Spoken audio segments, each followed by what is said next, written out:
ফেনীতে বন্যা নিয়ন্ত্রণ বাঁধের 15টি স্থানে ভাঙন, 30 গ্রাম প্লাবিত, পরশুরাম সড়কে যান চলাচল বন্ধ। এখন আমাদের তো যাওয়ার কোনো ব্যবস্থা নাই, মূল্য এখানে থাকলো এখানে, এখন আমরা কি করবো? উপরে যা যা জিনিস আসছিল এগুলো খাড়ের উপরে রাখছিলাম, এখন খাড়ের উপর আমরা নিরাপদ না। 10টার পর থেকে অবস্থা খুবই ভয়ানক হয়ে গেছে।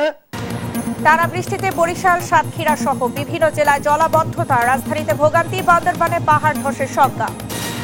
জুলাইয়ের সব হত্যাকাণ্ডের জন্য শেখ হাসিনা দায়ী, মন্তব্য এনসিপি নেতাদের। স্বপ্নের বাংলাদেশ করবে এনসিপি। যুবদল কর্মী হত্যা মামলায় 7 দিনের রিমান্ডে শীর্ষ সন্ত্রাসী সুব্রত বাইক। মুরাদনগরের ট্রিপল মার্ডার মামলায় 8 জন রিমান্ডে। এবং চট্টগ্রামে ডেঙ্গুর পাশাপাশি বাড়ছে করোনা আক্রান্তের সংখ্যা, সঠিক পদ্ধতিতে ঔষধ প্রয়োগের পরামর্শ বিশেষজ্ঞদের। দেখছিলেন দেশ জনপদ সংবাদ শিরোনাম, সঙ্গে আছি আমি শারমিন নাসি। এবারে থাকছে বিস্তারিত। টানা বৃষ্টি আর উজান থেকে নেমে আসা পাহাড়ি ঢলে ফেনীর ফুলগাজী, পরশুরামের মুহুরী, সিলোনিয়া নদীর 14টি স্থানে ভাঙন সৃষ্টি হয়েছে। লোকালয়ে পানি প্রবেশ করে 20,000 গ্রামে অন্তত 15,000 মানুষ পানিবন্দী হয়ে পড়েছেন। যান চলাচল বন্ধ রয়েছে পরশুরাম আঞ্চলিক মহাসড়কে। তোফায়েল আহমেদ নিলয়ের তথ্য ছবিতে আরো জানাচ্ছেন ফারজানা আফরোজ টুম্পা। টানা বৃষ্টি আর উজান থেকে নেমে আসা পাহাড়ি ঢলে ফেনীর ফুলগাজী, পরশুরামের মুহুরী, সিলোনিয়া নদীর 14টি স্থানে ভাঙন সৃষ্টি হয়েছে। লোকালয়ে পানি প্রবেশ করে 20টি গ্রামে অন্তত 15,000 মানুষ পানিবন্দী হয়ে পড়েছেন। এদিকে ফেনী শহরের কিছু কিছু এলাকা থেকে পানি নামলেও অধিকাংশ এলাকায় এখনো জলাবদ্ধতা রয়েছে। জলাবদ্ধতায় যান চলাচল বন্ধ রয়েছে পরশুরাম আঞ্চলিক মহাসড়কে। রাত থেকে বাঁধের কোনো স্থানে নতুন করে ভাঙেনি, তবে লোকালয়ে পানি ঢুকে নিম্নাঞ্চল প্লাবিত হচ্ছে। জেলায় 24 ঘন্টায় 306 মিলিমিটার বৃষ্টিপাত রেকর্ড করা হয়েছে। নদীর পানি এখনও বিপদসীমার 95 সেন্টিমিটার ওপর দিয়ে প্রবাহিত হচ্ছে বলে জানিয়েছে পানি উন্নয়ন বোর্ডের নির্বাহী প্রকৌশলী। বৃষ্টিপাত কমে মঙ্গলবার মধ্যরাত থেকে পানির প্রবাহ কিছুটা কমেছে। উজানে বৃষ্টি বন্ধ থাকলে বাঁধ ভাঙনের শঙ্কা কমবে বলছেন সংশ্লিষ্টরা। ফারজানা আফরোজ টুম্পা, নিউজ ডেস্ক, দেশ টিভি। ফেনীর বন্যা পরিস্থিতি নিয়ে আরো জানাতে সরাসরি যুক্ত হচ্ছেন সহকর্মী তোফায়েল আহমেদ নিলয়। নিলয়, বন্যা পরিস্থিতি এখন কেমন দেখছেন? সর্বশেষ পরিস্থিতি কি জানাবেন? ন্যান্সি, ধন্যবাদ আপনাকে। আসলে বন্যা পরিস্থিতির কথা যদি বলি, যতই দিন যাচ্ছে, যতই সময় বাড়ছে, ততই কিন্তু এখানকার পরিস্থিতি কিছুটা ভয়ানক হচ্ছে। এখানকার মানুষের মধ্যে আতঙ্ক, উৎকণ্ঠা কিন্তু বাড়ছে। আমরা এই মুহূর্তে রয়েছি ফুলগাজী সদর ইউনিয়নের উত্তর শ্রীপুর গ্রামে। আমার পিছনে যে ভাঙনটি দেখছেন, এটি কিন্তু গতকাল রাতে এই ভাঙনটি সৃষ্টি হয়েছিল। এই ভাঙনের ফলে ভাঙনের সাথে একটি টিন শেড ঘর রয়েছে, সেটি কিন্তু রাতে ভেঙে এই ঘরের যে সকল মালামাল জিনিসপত্র রয়েছে সবগুলো কিন্তু পানির স্রোতে ভেসে গেছে বলে আমরা এখানকার স্থানীয়দের কাছ থেকে জানতে পেরেছি। তবে এখনো পর্যন্ত যদি আপনাকে বলি, মুহুরী, কহুয়া এবং সিলোনিয়া নদীর প্রায় 20টি পয়েন্টে ভাঙার আমরা তথ্য পেয়েছি। এই ভাঙন দিয়ে লোকালয়ে পানি প্রবেশ করছে। এখনো পর্যন্ত প্রায় 35টি গ্রাম প্লাবিত হয়েছে বলে আমরা খবর পেয়েছি। তবে পানিবন্দী মানুষদের অভিযোগ রয়েছে, উপজেলা প্রশাসন বা জেলা প্রশাসনের পক্ষ থেকে এখনো পর্যন্ত কোনো শুকনো খাবার তারা পায়নি। দুপুর থেকে আমরা দেখেছি যে মানুষ দুপুরে খাবার নিয়ে অনেকটা কষ্টের দিন অতিবাদ করছে তারা। এছাড়া আমরা দেখেছি যে জেলা প্রশাসন বা উপজেলা প্রশাসনের পক্ষ থেকে এখানে 131টি শিক্ষা প্রতিষ্ঠানকে আশ্রয় কেন্দ্র হিসেবে ঘোষণা করা হয়েছে। সেখানে আশ্রয় কেন্দ্রে থাকা প্রায় 1300 মানুষ আশ্রয় নিয়েছে। সেই সব মানুষদের জন্য 6.5 লক্ষ টাকা বরাদ্দ দেওয়া হয়েছে। আমরা যদি আপনাদেরকে বলি, এখানে ভাঙনের যে বিষয়গুলো, এখানে ভাঙন নিয়ে এখানকার স্থানীয়রা অভিযোগ করছে যে প্রতি বছর জুন জুলাই মাস আসলে এখানে নদী ভাঙন সৃষ্টি হয়, মানুষ ক্ষতিগ্রস্ত হয়। মূল কারণ হচ্ছে, আমরা দেখেছি গত মে মাসের 19 তারিখে এখানে যে ভাঙন সৃষ্টি হয়েছিল, মানুষ অভিযোগ করছিল যে নদীর যে ভিতরে গাছপালা ঝোপঝাপ রয়েছে সেগুলো যদি ঠিকমতো পরিষ্কার পরিচ্ছন্ন করে দেওয়া হতো তাহলে নদীর প্রবাহটা, পানির প্রবাহটা অনেকটা সঠিকভাবে হতো, কিন্তু সেটি ঠিকভাবে মেরামত করা হয়নি এবং কি ঝোপঝাপগুলো কাটা হয়নি, যার কারণে কিন্তু সেখানে ভাঙনগুলো সৃষ্টি হচ্ছে। আরেকটি বিষয় হচ্ছে, আপনাকে বলে রাখি, এখানে নদীর আগাছাগুলো যদি যথাসম্ভব যদি পরিষ্কার পরিচ্ছন্নতা করা হতো তাহলে এই ভাঙন রোধ করা যেত বলে স্থানীয়রা মনে করছে। তবে এখানকার পানি উন্নয়নের বোর্ডের বিরুদ্ধে রয়েছে স্থানীয়দের নানা অভিযোগ। তারা বলছে যে পানি উন্নয়ন বোর্ড যথাসময় তদারকি করে না, তদারকি না করার কারণে কিন্তু এখানকার মানুষ সব সময় কবলে পড়তে হয়, তাদেরকে বিভিন্ন ক্ষয়ক্ষতির সম্মুখীন হতে হয়। তবে এখানে দেখেছি আমরা এখানকার আবহাওয়া যে কর্মকর্তারা রয়েছে তাদের সাথে কথা বলেছি, যে তারা বলছে যে গত 24 ঘন্টায় ফেনীতে 138 মিলিমিটার বৃষ্টি রেকর্ড করা হয়েছে। সেই বৃষ্টির পরিমাণ গতকাল থেকে কিছুটা পরিমাণ কমলেও এখনো পর্যন্ত গুড়ি গুড়ি বৃষ্টি হচ্ছে, কিন্তু ভারী ধরনের বৃষ্টি সেটা কিন্তু অনেকটা বন্ধ রয়েছে বলে কিন্তু তারা বলছে। তবে এখানে যে ভাঙনগুলো সৃষ্টি হয়েছে সেই ভাঙনগুলো দিয়ে এখনো লোকালয়ে পানি প্রবেশ করছে। পানি প্রবেশের যে চিত্র সেটি কিন্তু আমরা আপনাদের দেখানোর চেষ্টা করছি।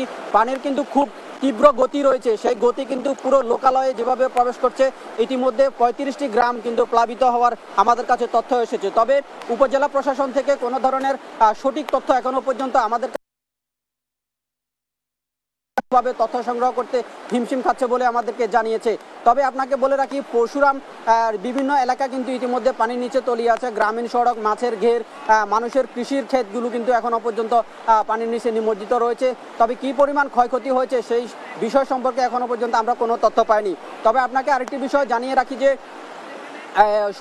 গত কয়েকদিনে টানা বর্ষণে ফেনী শহরে বিভিন্ন এলাকা জলাবদ্ধতা সৃষ্টি হয়েছিল। সকাল থেকে সেই সব এলাকাগুলো থেকে পানি নামছে। পানি নামার সাথে সাথে সেগুলোতে এখনো পর্যন্ত পানি রয়েছে। সেই সব নিম্ন অঞ্চলগুলোতে এবং কি দোতলা নিচতলা বাসা যেগুলো রয়েছে সেগুলোতে পানি রয়েছে বলে আমরা দেখেছি। তবে সেখানকার পৌরসভার অব্যবস্থাপনাকে দায়ী করছে সেখানকার পৌর নাগরিকরা বলছে যে পৌরসভার ঠিকমতো তারা পৌর কর পরিশোধ করার পরেও কিন্তু পৌরসভার যে নাগরিক সুবিধা তারা সেটা থেকে বঞ্চিত হচ্ছে। তাদের অভিযোগ তারা যেন যে নাগরিক সুবিধা যেন সঠিকভাবে পায়, সেই জন্য পৌরসভা যে তাদের যে কার্যক্রম সেটি সঠিকভাবে করবে বলে কিন্তু তারা পৌরসভার প্রতি দৃষ্টি রাখছেন। এছাড়া আমরা দেখেছি যে পৌরসভার প্রশাসক গোলাম মোহাম্মদ বাতেন তিনিও পৌরসভার বিভিন্ন জায়গা পরিদর্শন করছেন এবং সেগুলো পানি নিষ্কাশনের জন্য তাদের যে 40-50 জন প্রতিনিধি টিম মাঠে কাজ করছে বলে আমাদেরকে জানিয়েছেন। তো এই ছিল আমার কাছে বাঁধ ভাঙ্গা নিয়ে এবং ফেনী পৌরসভার জলাবদ্ধতা নিয়ে সর্বশেষ তথ্য। নিলয়, আপনাকে ধন্যবাদ। আপনি অবশ্যই সাবধানতার সঙ্গে সংবাদ সংগ্রহ করবেন। দর্শক, ফেনীর বন্যা পরিস্থিতি সম্পর্কে আমাদেরকে বিস্তারিত জানাচ্ছিলেন সহকর্মী তোফায়েল আহমেদ নিলয়। টানা বৃষ্টি ও পাহাড়ি ঢলের প্রভাবে দেশের বিভিন্ন অঞ্চলে বন্যা, জলাবদ্ধতা এবং নদী ভাঙন প্রবাহ রূপ নিয়েছে। চট্টগ্রাম, বরিশাল, নোয়াখালী ও কক্সবাজারে লাখো মানুষ পড়েছেন চরম দুর্ভোগে। প্রশাসন ও স্থানীয় কর্তৃপক্ষ পরিস্থিতি মোকাবেলায় কাজ করলেও মানুষ দ্রুত সমাধানের দাবি জানিয়েছেন। সহকর্মীদের তথ্য ছবিতে অঙ্কন চৌধুরীর রিপোর্ট। বরিশালে 24 ঘন্টায় 160 কিলোমিটার বৃষ্টিপাতের কারণে নগরীর বিভিন্ন সড়কে ভয়াবহ জলাবদ্ধতা সৃষ্টি হয়েছে। মৌসুমী বায়ুর প্রভাবে বৃষ্টি আরও কয়েকদিন চলতে পারে, এমনটাই জানিয়েছে আবহাওয়া অফিস। নদী বন্দরে 1 নম্বর সতর্কতা জারি থাকলেও লঞ্চ চলাচল স্বাভাবিক রয়েছে। এই 10 বছরে বরিশালে এই রাস্তাঘাটের ব্যাপারে বা এই যে পানি নিষ্কাশনের ব্যাপারে বরিশাল সিটি কর্পোরেশন কোনো উদ্যোগ নিয়েছে এই ব্যাপারটা আমরা এখনো দেখি নাই। হাতেমালি কলেজ ওই রাস্তায় পাশ বেশি পানি আর কি, আরো উঠতে যায় পানি। তারপরে বগুড়া রোডে পানি, আরো অন্য জায়গায় পানি আছে, এই যে সদরে পানি আছে। নোয়াখালীতে টানা বৃষ্টির কারণে দেখা দিয়েছে জলাবদ্ধতা ও বন্যা পরিস্থিতি। গত 24 ঘন্টায় 208 কিলোমিটার বৃষ্টিপাত রেকর্ড হয়েছে। আবহাওয়া অফিসের পূর্বাভাসে বলা হয়েছে বৃষ্টি আরো 4 থেকে 5 দিন স্থায়ী হতে পারে। কক্সবাজার জেলার রামু উপজেলায় বাঘখালী নদীর মোহনায় 8টি স্থানে দেখা দিয়েছে ভয়াবহ নদী ভাঙন। অনেকের ঘরবাড়ি ইতিমধ্যেই নদীতে বিলীন হয়ে গেছে। ভাঙন আতঙ্কে মানুষ তাদের ঘরবাড়ি ছেড়ে নিরাপদ স্থানে চলে যেতে বাধ্য হচ্ছেন। টানা বৃষ্টি, পাহাড়ি ঢল ও নদী ভাঙ্গন মিলে দেশের বিভিন্ন অঞ্চলের মানুষের জীবনযাত্রা চরমভাবে বিপর্যস্ত হয়ে পড়েছে। ক্ষতিগ্রস্ত মানুষেরা সরকারি সহায়তার পাশাপাশি দ্রুত কার্যকরী ব্যবস্থা দেখতে চাচ্ছেন। অঙ্কন চৌধুরী, নিউজ ডেস্ক, দেশ টিভি। টানা বৃষ্টিতে জলাবদ্ধতা ও আবহাওয়ার খবর জানাতে কুমিল্লা থেকে আমাদের সঙ্গে যুক্ত হচ্ছেন সহকর্মী সুমন কবির। সুমন, নগরীর কোন কোন এলাকায় জলাবদ্ধতা দেখা দিয়েছে বিস্তারিত জানাবেন।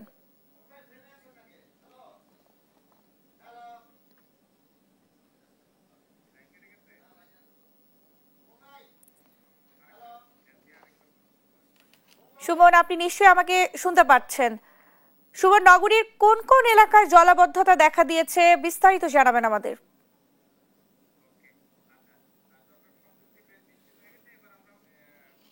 দর্শক দুঃখিত, আমাদের সাথে সুমনের সংযোগটি বিচ্ছিন্ন হয়ে গেছে।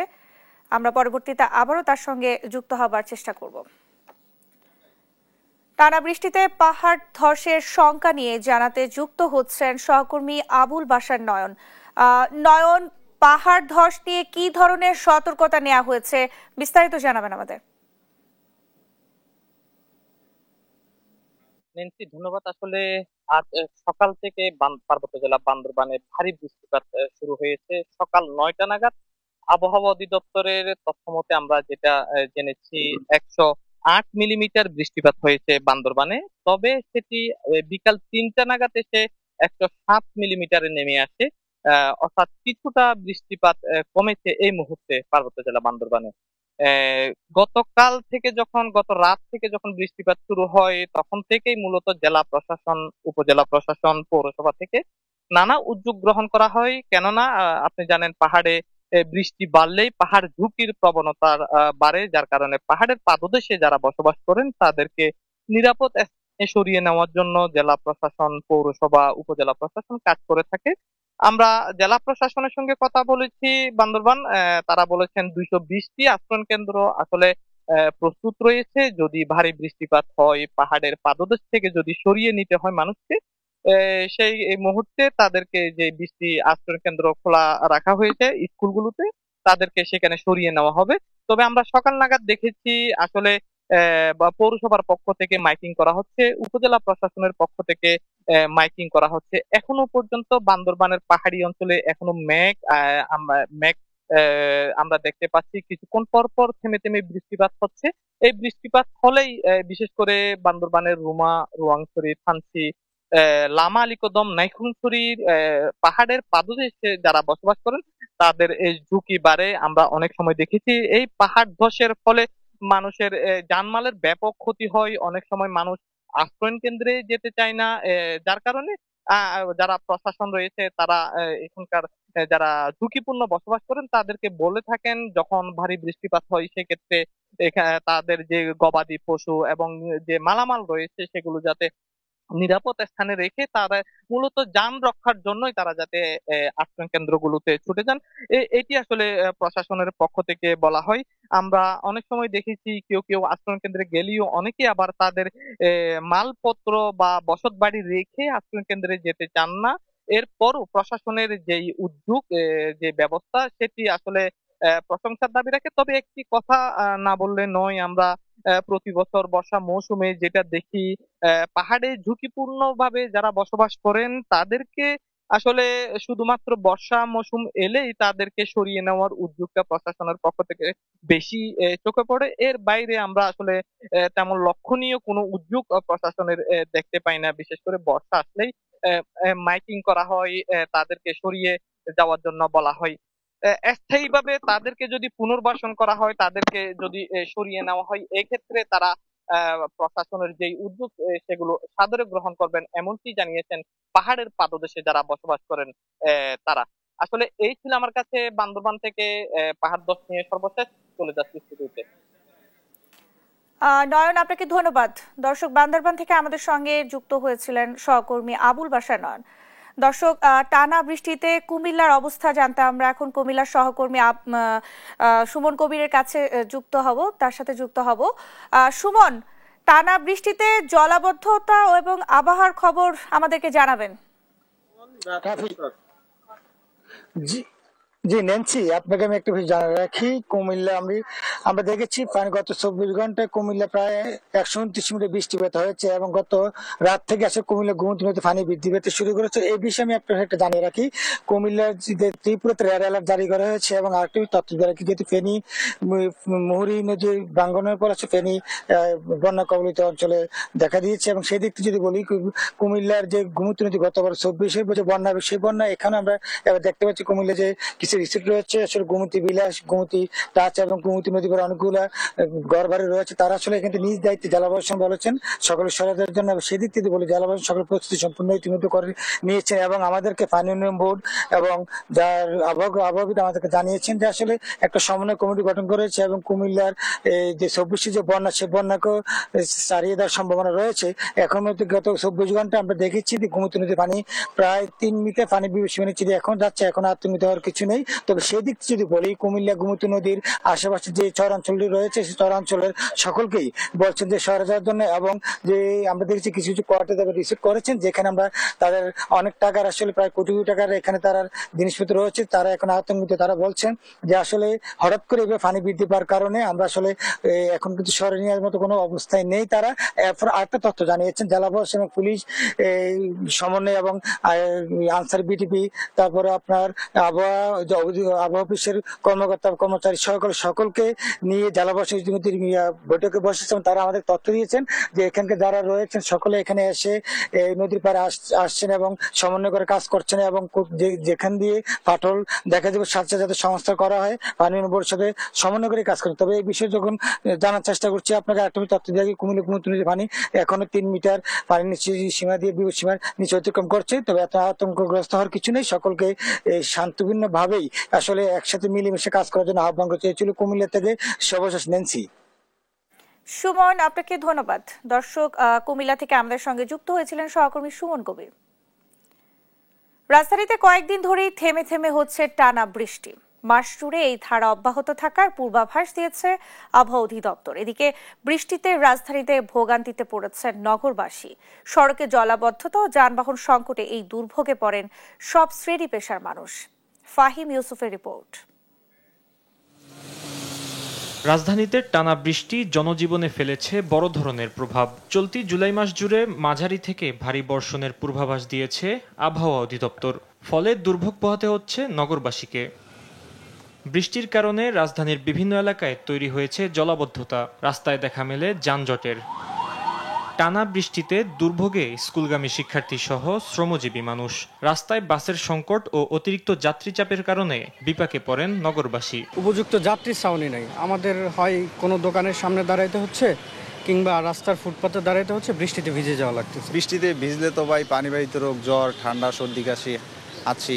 রাস্তাঘাটে পানি জমে থাকে, কোনো পরিবর্তন নেই। যাত্রী কম আছে এখন, আর বেশিরভাগ যাচ্ছে অটো যাচ্ছে, বা রিক্সা তো কম ওঠে। রিক্সাওয়ালারা অতিরিক্ত আমাদের যেতে হবে, যার জন্য অতিরিক্ত বসে থাকে। আবহাওয়া অধিদপ্তর জানায় মৌসুমী বায়ুর প্রভাবে আগামী এক সপ্তাহ পর্যন্ত ঢাকা সহ দেশের মধ্য ও দক্ষিণাঞ্চলে মাঝারি থেকে ভারী বৃষ্টির সম্ভাবনা রয়েছে। 24 ঘন্টার সর্বোচ্চ বৃষ্টিপাত আমরা দেখেছি 399 মিলিমিটার ফেনীতে এবং ঢাকায় 77 মিলিমিটার। ময়মনসিংহ, সিলেট, ঢাকা, রাজশাহী, খুলনা, বরিশাল, চট্টগ্রাম বিভাগের অধিকাংশ জায়গায় এবং রংপুর বিভাগের অনেক জায়গায় হালকা থেকে মাঝারি ধরনের বৃষ্টি অথবা বজ্রসহ বৃষ্টিপাতের সম্ভাবনা আছে। সেই সঙ্গে ঢাকা, খুলনা, বরিশাল এবং চট্টগ্রাম বিভাগের কোথাও কোথাও ভারী থেকে অতি ভারী বর্ষণের সম্ভাবনা আছে। গোটা মাসেই হয়তো বা কম বেশি বৃষ্টিপাত হবে, তবে সেটা হচ্ছে যে কখনো একটু বাড়বে, কখনো হয়তো বা কমে যাবে। এছাড়া উপকূলীয় সমুদ্র বন্দরগুলোকে 3 নম্বর ও অভ্যন্তরীণ নদী বন্দরগুলোকে 1 নম্বর সতর্ক সংকেত দেখাতে বলা হয়েছে। ফাহিম ইউসুফ, দেশ টিভি, ঢাকা। কক্সবাজার হিমছড়িতে সমুদ্র সৈকতে নেমে চট্টগ্রাম বিশ্ববিদ্যালয়ের নিখোঁজ 3 শিক্ষার্থীর মধ্যে আরও একজনের মরদেহ উদ্ধার করা হয়েছে। এখনও নিখোঁজ রয়েছেন একজন। বুধবার সকালে শিক্ষার্থী আসিফের মরদেহ ভাসমান অবস্থায় দেখতে পান স্থানীয়রা। পরে টুরিস্ট পুলিশকে জানালে তারা এসে মরদেহ উদ্ধার করে। এর আগে মঙ্গলবার সকালে সাবাব নামে একজনের মরদেহ উদ্ধার করা হয়েছে। টুরিস্ট পুলিশ জানিয়েছে মঙ্গলবার সকালে 24 শিক্ষার্থী 5 বন্ধু কক্সবাজার ঘুরতে আসে। সকালে তাদের 3 জন হিমছড়ি সৈকতে গোসল করতে নামে। এই সময় ঢেউয়ের তোড়ে 3 জনই সাগরে ভেসে যায়।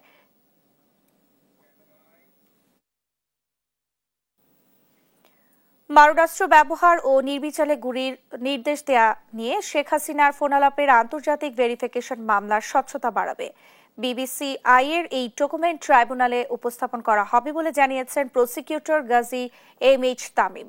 ফাঁস হওয়া ফোনালাপ যাচাই করে তৈরি এই প্রতিবেদন শেখ হাসিনার বিরুদ্ধে অভিযোগ প্রমাণে শক্ত ডকুমেন্ট হিসেবে মনে করছে প্রসিকিউশন। সাবরিনা মজুমদারের রিপোর্ট, জানাচ্ছেন নাইম আফসান। জুলাই আগস্ট আন্দোলন দমনে আইনশৃঙ্খলা বাহিনীকে প্রাণঘাতী অস্ত্র ব্যবহার করে ছাত্র জনতার উপর নির্বিচারে গুলি চালানোর সরাসরি নির্দেশ দেন শেখ হাসিনা। এমন বেশ কয়েকটি ফোনালাপ ফাঁস হলেও সত্যতা নিয়ে প্রশ্ন তোলে নানা মহল। তবে এর সত্যতা নিশ্চিত করেছে বিবিসিআই ও আন্তর্জাতিক ফরেনসিক বিশেষজ্ঞরা। সাবেক প্রধানমন্ত্রীর এই ফোনালাপের আন্তর্জাতিক ভেরিফিকেশন গুরুত্বপূর্ণ ডকুমেন্ট আকারে ট্রাইব্যুনালে উপস্থাপন করা হবে বলে জানিয়েছেন প্রসিকিউটর গাজী MH তামিম। জুলাই গণঅভ্যুত্থান চলাকালে সাবেক প্রধানমন্ত্রী শেখ হাসিনা সে লেথাল উইপেন ব্যবহার করে নিরস্ত্র মানুষকে নির্মমভাবে হত্যার নির্দেশ দিয়েছিলেন। ড্রোন ব্যবহার করে এই প্রোটেস্টারদেরকে অবস্থান লোকেট করে তাদেরকে নিরূপণের চেষ্টা করেছেন। টেলিফোন কনভারসেশনের এই অডিও রেকর্ড তদন্ত সংস্থার হাতে এসেছে। তদন্ত সংস্থা যথাযথ কর্তৃপক্ষের নিকট থেকে তার ভেরিফিকেশন করে দেখেছেন যে এটা জেনুইন, এটি আসামি শেখ হাসিনার ভয়েস। আমরা সেটিকে বিচারের জন্য ট্রাইব্যুনালে উপস্থাপন করেছি। বৃহস্পতিবার শেখ হাসিনা সহ 3 আসামির বিরুদ্ধে মামলার অভিযোগ গঠনের বিষয়ে আদেশ দেবেন ট্রাইব্যুনাল। অভিযোগ গঠন হলে মামলার বিচার কাজে এ অডিও গুরুত্বপূর্ণ প্রমাণ হবে বলে জানান প্রসিকিউশন। নাইম আফসান, দেশ টিভি, ঢাকা। জুলাই গণ অভ্যুত্থানের সব হত্যাকাণ্ডের জন্য শেখ হাসিনাকে দায়ী করেছেন এনসিপির আহ্বায়ক নাহিদ ইসলাম। দুপুরে চুয়াডাঙ্গায় দেশ গড়তে জুলাই পদযাত্রার অংশ হিসেবে এক পথসভায় তিনি এই মন্তব্য করেন। এ সময় ভারতের কঠোর সমালোচনা করেন নাহিদ। দখলদার ও দুর্নীতিবাজদের বিরুদ্ধে এনসিপির লড়াই চলবে বলেও হুঁশিয়ারি দেন তিনি। সার্জিস বলেন, স্বপ্নের বাংলাদেশ গড়তেই এনসিপির আত্মপ্রকাশ ঘটেছে। খায়রুজ্জামান সেতুর তথ্য ও ছবিতে আরো জানাচ্ছেন আব্দুল আল মারুফ। জুলাই গণ অভ্যুত্থানের বার্ষিকীতে জাতীয় নাগরিক পার্টি এনসিপির জুলাই পদযাত্রার 9ম দিনের কর্মসূচিতে এক ব্যতিক্রমী দৃশ্যের অবতারণা ঘটে। আলমডাঙ্গা উপজেলায় পদযাত্রা পৌঁছালে কেন্দ্রীয় নেতাদের শুভেচ্ছা জানাতে আশেপাশের বিভিন্ন স্কুলের শিক্ষার্থীরা ইউনিফর্ম পরা অবস্থায় সড়কের পাশে এসে দাঁড়ায়। এ সময় হাত মেলানোর জন্য তারা এগিয়ে এলে এনসিপির উত্তরাঞ্চলের মুখ্য সংগঠক সার্জিস আলম বলেন, শিক্ষার্থীদের ক্লাস ফেলে অনুষ্ঠানে আসা ঠিক হয়নি, তবে তাদের এই ভালোবাসাতে মুগ্ধও হন তিনি।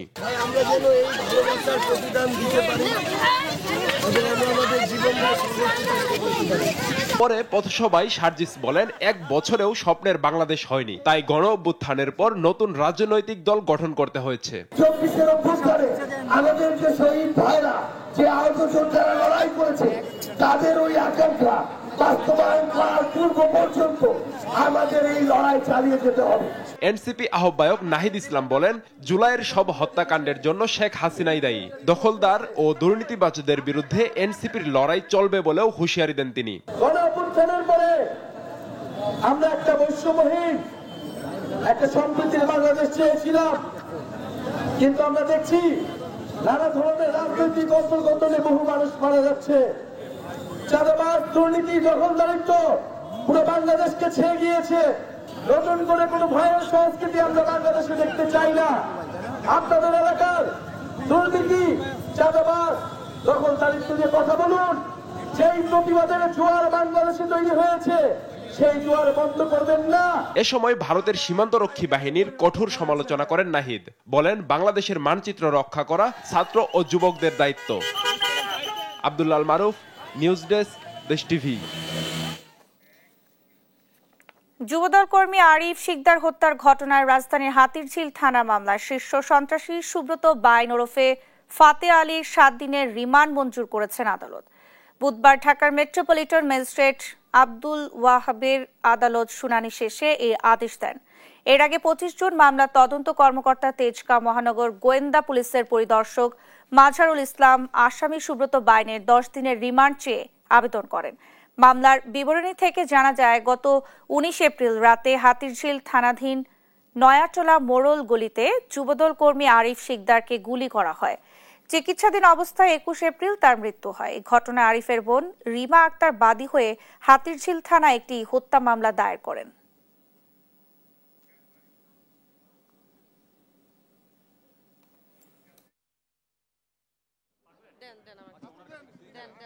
দশ দিনের রিমান্ড চায় আয়ুষ সাহেব।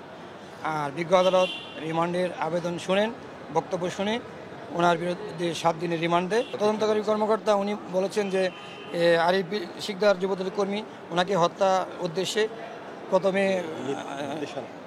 করেন, আপনার আঘাত করেন, জখম করেন এবং হাসপাতালে যাওয়ার পরে উনি মারা যান। এইটার মাস্টার মাইন্ড হিসেবে ওনাকে সুব্রত বাইন ওরফে ফাতে আলীকে 7 দিনের রিমান্ড মঞ্জুর করে। কুমিল্লার মুরাদনগরে 3 জনকে পিটিয়ে হত্যা মামলায় 8 জনকে 3 দিনের রিমান্ড মঞ্জুর করেছে আদালত। বুধবার মামলার শুনানি শেষে রিমান্ড মঞ্জুর করেন senior judicial magistrate Mominul Haque. Comilla গোয়েন্দা পুলিশের ভারপ্রাপ্ত কর্মকর্তা মোহাম্মদ আবদুল্লাহ জানান, ট্রিপল মার্ডারের ঘটনায় গ্রেফতার 8 আসামির 7 দিন করে রিমান্ড চেয়ে আবেদন করে ডিবি পুলিশ। রিমান্ড শেষে আসামিদের কারাগারে প্রেরণের নির্দেশ দিয়েছে আদালত। এর আগে গেল 4 জুলাই মুরাদনগরের করইবাড়ি এলাকায় মাদক কারবারের অভিযোগ এনে নিজ বাড়িতে রোকসানা বেগম রুবি, তার মেয়ে জোনাকি আক্তার ও ছেলে রাসেল মিয়াকে পিটিয়ে হত্যা করা হয়।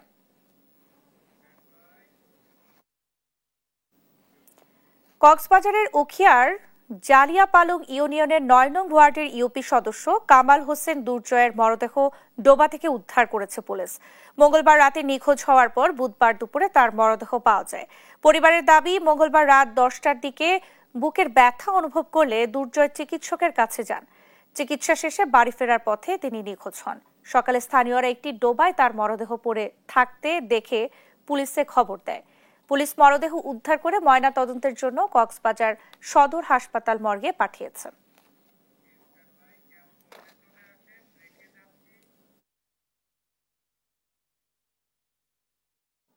বগুড়ার তুপচাচিয়াতে শ্বশুর ও পুত্রবধূকে গলায় ফাঁস দিয়ে হত্যা করেছে দুর্বৃত্তরা। সেই সঙ্গে বাড়িতে ঘটেছে লুটপাটও। গতরাতে জিয়ানগরের লক্ষ্মীমণ্ডল গ্রামে এই চাঞ্চল্যকর ঘটনা ঘটে। স্বজনদের অভিযোগ, জমি নিয়ে বিরোধের জেরে সুপরিকল্পিতভাবেই এই হত্যাকাণ্ড ঘটানো হয়েছে। তবে ঘটনা খতিয়ে দেখছে পুলিশ। সঞ্জু রায়ের প্রতিবেদন। বগুড়ার দুপচাচিয়ার জিয়ানগর ইউনিয়নের লক্ষ্মীমণ্ডপ গ্রামে একসাথে হত্যা করা হয়েছে শ্বশুর ও পুত্রবধূকে। আপনজনদের হারিয়ে এখন শোকের মাতম বইছে নিহত আফতাবের পরিবারে।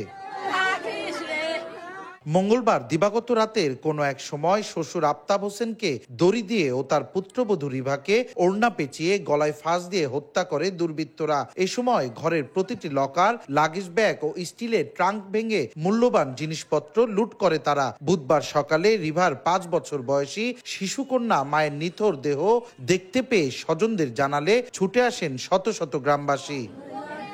স্বজনদের অভিযোগ, জমি নিয়ে বিরোধের জেরে সুপরিকল্পিতভাবে এই হত্যাকাণ্ড ঘটিয়ে দস্যুতা সাজানো হতে পারে। হাজি সাহেব উনি অত্যন্ত ভালো মানুষ ছিল।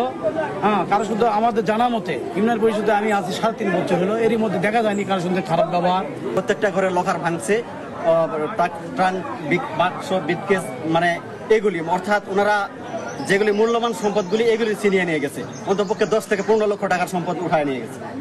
তবে এটা ডাকাত দল হবে বা কোনো তার সূত্র ক্ষেত্রেও হইতে পারে, এরকম আমরা কামনা করছি। পারিবারিক কলহ তো নাই বলতে গেলে, কিন্তু এই জমি জমা নিয়ে কিছুটা ভেজাল হয়েছে। এই গ্রামের লোকের সাথে কিছুটা কেস পেঁচেছে তাদের, আর এর সূত্র ধরেই এই খুন হতে পারে। পূর্ব শত্রুতা, চুরি সহ হত্যাকাণ্ডের সব কারণ সামনে রেখে তদন্ত শুরু করেছে পুলিশ, জেলা গোয়েন্দা শাখা, পিবিআই ও র্যাব সদস্যরা। পুলিশ বলছে, প্রাথমিকভাবে এই ঘটনা দস্যুতা মনে হলেও নিশ্চিত নন তারা। প্রাথমিকভাবে যদি বলতে যাই, ঘটনাটা হয়তো বা দস্যুতার কোনো ঘটনা এরকম ঘটে থাকতে পারে বলে মনে হচ্ছে, যতটুকু আমাদের কাছে ইনফরমেশন। কিন্তু আমরা একেবারে শিওর না ব্যাপারগুলো নিয়ে। এখানে অন্য কোনো শত্রুতা আছে কিনা বা ঘটনার ভিতরে কোনো ঘটনা আছে কিনা, এগুলো তদন্ত করে ভালোভাবে বলে জেনে শুনে তারপর আমরা কমেন্টস করতে পারবো। নিহত 2 জনের মরদেহ ময়নাতদন্ত শেষে স্বজনদের কাছে হস্তান্তর করার কথা জানিয়েছে পুলিশ। সঞ্জু রায়, দেশ টিভি, বগুড়া। উজানের পানির প্রবাহ বাড়ছে পদ্মা নদীতে। পাল্লা দিয়ে বাড়ছে নদী ভাঙন, অবহেলা আর অযত্নে থাকা পাবনার নাজিরগঞ্জ ফেরিঘাটে শুরু হয়েছে তীব্র ভাঙন। এতে ঝুঁকির মধ্যে পড়েছে ফেরিঘাটটি। যে কোনো মুহূর্তেই ঘাটটি নদী গর্ভে বিলীন হওয়ার আশঙ্কা দেখা দিয়েছে। এছাড়াও তীব্র ভাঙনে নদী পাড়ের বাসিন্দাদের মধ্যে আতঙ্ক ছড়িয়ে পড়েছে। হুমকিতে পড়েছে তাদের বসত বাড়ি। শামসুল আলমের প্রতিবেদন, জানাচ্ছেন শামীম হোসেন। ফেরি প্লাটুনের নিচ থেকে পার ভেঙে পড়ছে নদীতে। এমন চিত্র পাবনার নাজিরগঞ্জ ফেরিঘাটের। ঘাটের পূর্ব পাশ থেকে কয়েক কিলোমিটার পর্যন্ত এই ভাঙন চলছে। নদীর তীর ঘেঁষে কয়েক গজ দূরেই নদী পাড়ের বাসিন্দাদের মাথা গোজার ঠাঁই। যেভাবে ভাঙছে তাতে অল্প দিনের মধ্যেই সেই মাথা গোজার ঠাঁইটুকু হারাতে পারেন তারা। নদী রক্ষায় ব্যবস্থা না নেয়ার ফলেই এই ভাঙন দেখা দিয়েছে। এছাড়াও ঘাটের দুই পাশের কয়েক কিলোমিটারের মধ্যে যত্রতত্র বালু উত্তোলনের কারণেও এই ভাঙন হচ্ছে। নদীপাড়ের বাসিন্দারা জানান, নদীর পশ্চিম পাশে বড় বড় ব্লক দিয়ে নদীর তীর রক্ষা করা হয়েছে, অথচ পূর্ব পাশে কোনো ধরনের ব্লক নেই। কয়েক বছর ধরেই ভাঙছে, কিন্তু দেখার কেউ নেই। নাজিরগঞ্জে একটা ঘাট, এই ঘাটের এই এরিয়াটা ভাঙে যাচ্ছে নদীটি। এখন পানি বাড়লি আমরা কোথায় যাব তার কোনো ঠিক ঠিকানা নাই। নদী ভাঙন হলে পারে বাড়িঘর ভেঙে চলে যাবি। আমাদের বাড়িঘর ভেঙে এখন নদী এখন যে পরিস্থিতি আছে আমরা থাকার মতো কোনো রাস্তা নাই। ঘাটের এই অবস্থার জন্য ইওনো ও ডিসিকে দায়ী করেন বাংলাদেশ অভ্যন্তরীণ নৌ পরিবহন কর্তৃপক্ষ নাজিরগঞ্জ ঘাটের পোর্ট অফিসার তোফাজ্জল হোসেন। আমাকে যদি জায়গাটা হস্তান্তর নাই করে তো তাহলে আমি ওই জায়গাটা উন্নয়ন কিভাবে করব? বরং ওনাকে জিজ্ঞেস করতে পারেন যে আপনারা এই যে জায়গাটা এখন আপনাদের দখলে রাখলেন, এই যে ভূমি দখল, এই ভূমিটা নদী ভাঙন হচ্ছে, এটাতে আপনাদের পদক্ষেপ কি? সরজমিন পরিদর্শনের পর জরুরি ভিত্তিতে ভাঙন রোধে উদ্যোগ নেওয়া হয়েছে বলে জানান সুজানগর উপজেলা নির্বাহী অফিসার মীর রাশেদুজ্জামান রাশেদ। এখানে স্থানীয় কিছু আপত্তির কারণে আমরা জমিটা বুঝিয়ে দিতে পারছি না, আমরা সেটা নিয়ে কাজ করছি। আর আমি নিজে পরিদর্শন করেছি, পানি উন্নয়ন বোর্ডের যারা এক্সএন মহোদয়, তারপরে সাব ডিভিশনাল ইঞ্জিনিয়ার মহোদয়, ওনারা গতকালকে পরিদর্শন করেছেন, কাজ চলছে ওখানে। দ্রুত ভাঙন রোধ করে ফেরিঘাট ও স্থানীয়দের বসতবাড়ি রক্ষা করবে কর্তৃপক্ষ, এমনটাই প্রত্যাশা সবার। শামীম হোসেন, নিউজ ডেস্ক, দেশ টিভি। চট্টগ্রামে করোনা ও ডেঙ্গুর কারণে উদ্বিগ্ন নগরবাসী। একদিকে যেমন ডেঙ্গু আক্রান্তের সংখ্যা বাড়ছে, পাশাপাশি বাড়ছে করোনায় আক্রান্ত হয়ে মৃত্যুর সংখ্যাও। গেল এক মাসে করোনা আক্রান্ত হয়ে মারা গেছেন 7 জন, আর এবছর ডেঙ্গুতে 2 জনের মৃত্যু সহ আক্রান্ত হয়েছেন 450 জন। করোনা ও ডেঙ্গু প্রতিরোধে সিটি কর্পোরেশন সহ স্বাস্থ্য বিভাগ নিয়েছে নানা উদ্যোগ। পাশাপাশি ডেঙ্গুর ভয়াবহতা রোধে কীটতত্ত্ববিদরা বলছেন, সঠিক পদ্ধতিতে ঔষধ প্রয়োগ না করলে এডিস মশার লার্ভা ধ্বংস করা যাবে না। চট্টগ্রাম থেকে কেএম নাজিমের রিপোর্ট জানাচ্ছেন শামীম হোসেন। বছরের শুরু থেকেই চট্টগ্রাম নগরীতে ডেঙ্গুর প্রকোপ শুরু হলেও জুন থেকে প্রকোপ বাড়ছে করোনার। ইতিমধ্যে করোনায় মারা গেছেন 7 জন আর আক্রান্ত হয়েছেন 184 জন। এবছর ডেঙ্গুতে 2 জনের মৃত্যু সহ আক্রান্ত হয়েছেন 450 জন। কারো জ্বর বা উপসর্গ দেখা দিলে দ্রুত চিকিৎসকের পরামর্শ নেয়ার পরামর্শ দিয়েছেন বিশেষজ্ঞরা। 2 ক্ষেত্রে চিকিৎসা মোটামুটি আমরা সেম। এইগুলাকে আইসিইউ কেয়ারে যদি রাখতে পারি এবং অক্সিজেন সাপোর্ট দিয়ে যদি রাখতে পারি, তাহলে আমরা রোগীদেরকে খুব দ্রুত চিকিৎসা দিয়ে মৃত্যুর হাত থেকে আমরা উদ্ধার করতে পারবো। লাংসের সাথে যে রক্তনালীগুলো আছে, যাকে আমরা পালমোনারি এম্বোলিজম, যেখানে আমরা রক্ত জমাট বেঁধে যায়, এই 2টা মেইন কারণ হচ্ছে যে আসলে করোনা রোগীর মৃত্যুর কারণ। আর শুধু বর্ষাকালেই নয়, পুরো বছর জুড়ে মশা নিধন কার্যক্রম পরিচালনা করার তাগিদ এই কীটতত্ত্ববিদের।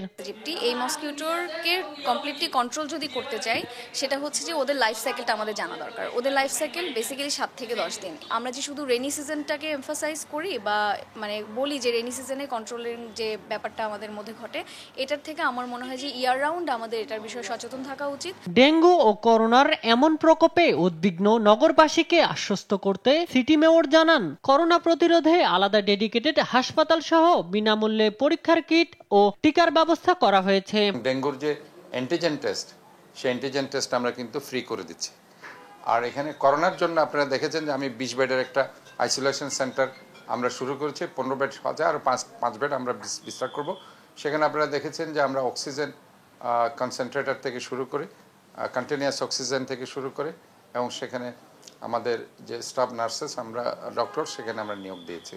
ডেঙ্গু ও করোনা প্রতিরোধে স্বাস্থ্য সচেতনতার পাশাপাশি মশার লার্ভা ধ্বংস, মশা নিধন ও স্বাস্থ্য সেবার সমন্বিত ব্যবস্থা নেওয়া না হলে সামনে পরিস্থিতি আরো ভয়াবহ হতে পারে বলে মত বিশেষজ্ঞদের। শামীম হোসেন, নিউজ ডেস্ক, দেশ টিভি। টানা 4 ঘন্টা বরিশাল ভোলা মহাসড়ক অবরোধের পর পুলিশের লাঠিচার্জে সড়ক ছেড়েছে বরিশাল ইঞ্জিনিয়ারিং কলেজ শিক্ষার্থীরা। বুধবার সকাল 10টার দিকে ঢাকা বিশ্ববিদ্যালয়ের অধিভুক্তি বাতিল করে স্বতন্ত্র কমিশন গঠনের এক দফা দাবিতে মহাসড়ক অবরোধ করে শিক্ষার্থীরা। এ সময় তারা সড়কের উপর গাছের গুঁড়ি ফেলে প্রতিবন্ধকতা সৃষ্টি করে। এতে করে সড়কের দুপাশে যান চলাচল বন্ধ হয়ে যায়। শিক্ষার্থীদের অভিযোগ, তাদের শান্তিপূর্ণ আন্দোলনে পুলিশ লাঠিচার্জ করেছে।